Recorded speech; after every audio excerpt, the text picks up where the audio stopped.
Welcome to EMTB videos. It's finally here, the new Shimano EP8 motor.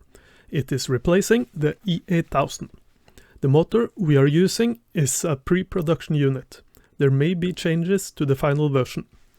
Usually there isn't though. In 2017 I tested the old motor on a Merida E160 and I was impressed. I said the bike with the E8000 motor raised the bar for what to expect from an EMTB. Can Shimano do that again? Can they set a new standard for EMTB motors? Possibly.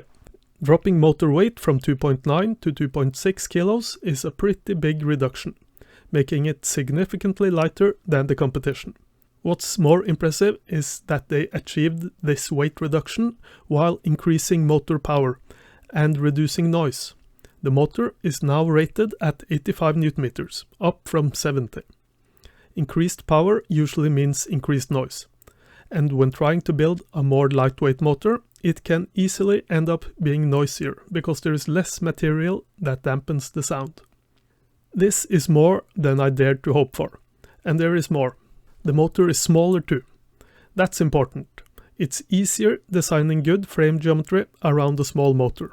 Shimano says it's 10% smaller than the E8000.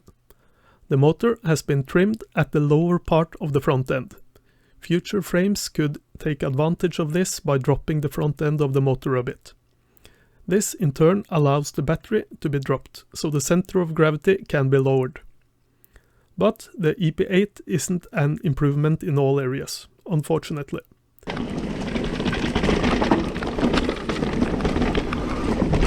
When coasting over rougher surfaces, there is a clicking or rattling noise, just like on the latest Bosch Performance CX. I'd say the rattling noise is less intrusive on the EP8 though. And it seems the noise isn't always there on the Shimano motor.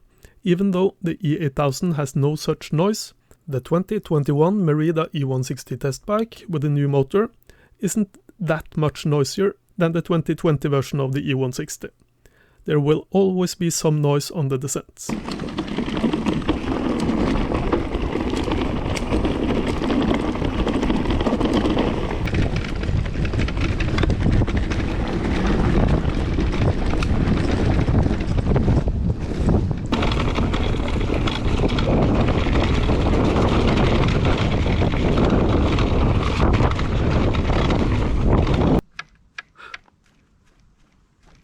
The noise seems to be caused by the chainring hitting the motor internals in some way.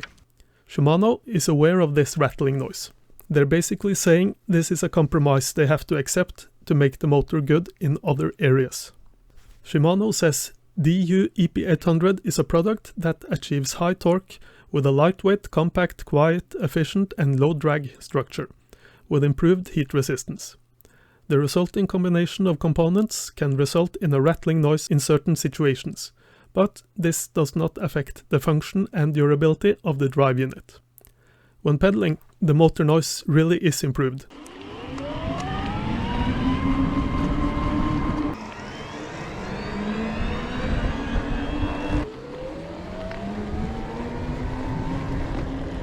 It's way more silent than the E8000 and the Performance CX.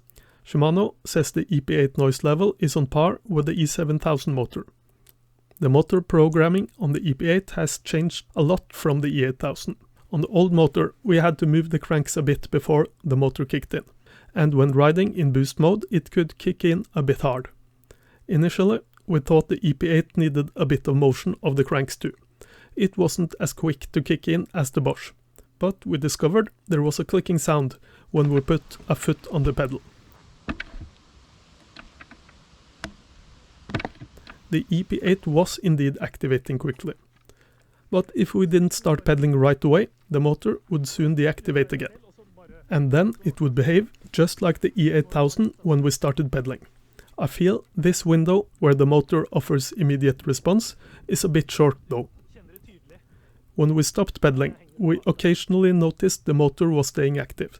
We could glide slowly backwards, while the motor was holding back. We asked Shimano if this was by design. We didn't get an answer, but we imagine it's okay. It survived our attempts without getting hot. So the EP8 isn't bad at activating. When coasting and suddenly hitting the pedals, it feels marginally slower than the Bosch, but it's still good. On most motors, when activating, it feels like it's following a pre-programmed pattern. The motor will power up and not really sense what the pedals are doing. Not until it has finished ramping up. Some motors seem to have a short sequence of ramping up, while some older motors can have a longer sequence. This is a type of motor overrun, and it can make riding on technical and slippery trails really difficult. It feels like the E8000 and Performance CX behaves this way, but they are both easy to control on the technical surfaces. If we drop the assistance from the highest level, this behavior can hardly be felt and control is further improved. In this test we constantly activate and deactivate the motor in maximum assistance to check if the bike will be propelled forward. All of the three motors perform very well, but the EP8 is the clear winner. It powers up nicely when activating. It feels like you've got access to all the motor power from the get-go, but it doesn't shove you away.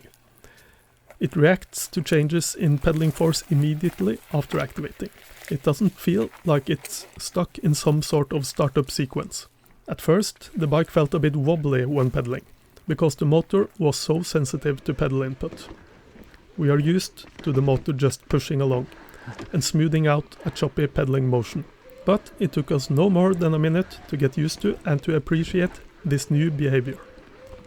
The motor can feel less powerful when it's so quick to react to input, but it really is a powerful motor. And it willingly amplifies the pedaling force. We did an uphill test in a high gear. The E8000 got up in 20 seconds every time, and the average pedaling power was 80 watts. The EP8 got up in 19 seconds on 3 attempts, and average rider input was 70 watts. Not a huge difference perhaps, but it was consistent. And the EP8 did feel more powerful when cadence dropped. We attempted to measure power amplification at higher cadence in our test bench. The readouts are fluctuating a bit, so it's not very precise figures. And we haven't accounted for drivetrain resistance. Riding with a pedaling frequency or cadence of 80 RPM, the E8000 was amplifying by just under 300%. So was the Bosch Performance CX. The EP8 did about 350%. When pedaling at 100 RPM, the E8000 amplified the rider input by a little under 350%.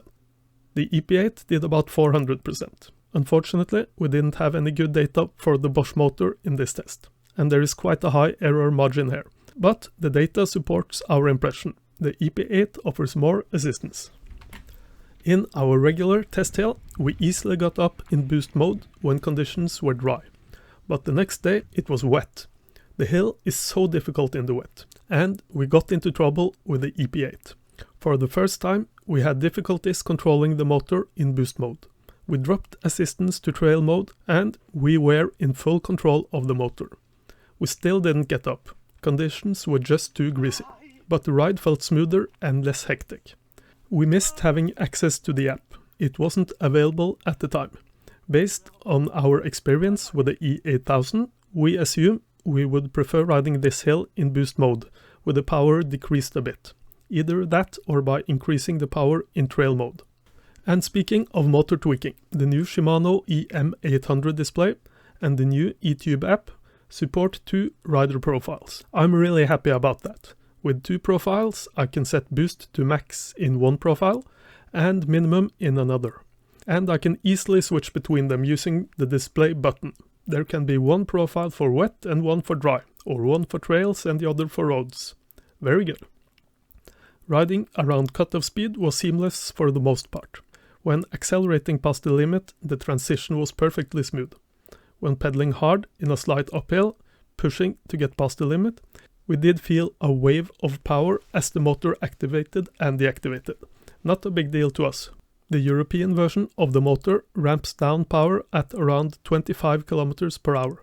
There is still a decent amount of help to just under 26 km per hour. At 26.3, the power is gone.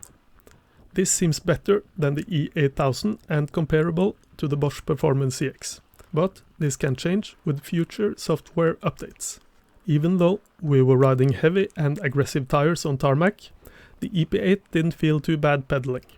The Bosch and the old E8000 felt good when riding, without motor power.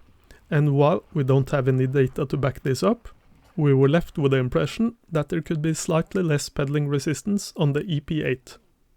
So, has Shimano once again raised the bar, leaving the rest behind? Not really. They have made significant improvements. But the Bosch Performance is putting up a good fight, and you have to decide if you think the noise while coasting is acceptable. We really like the EP8. It's currently our preferred motor, but none of the testers would rule out other motors for their next bike.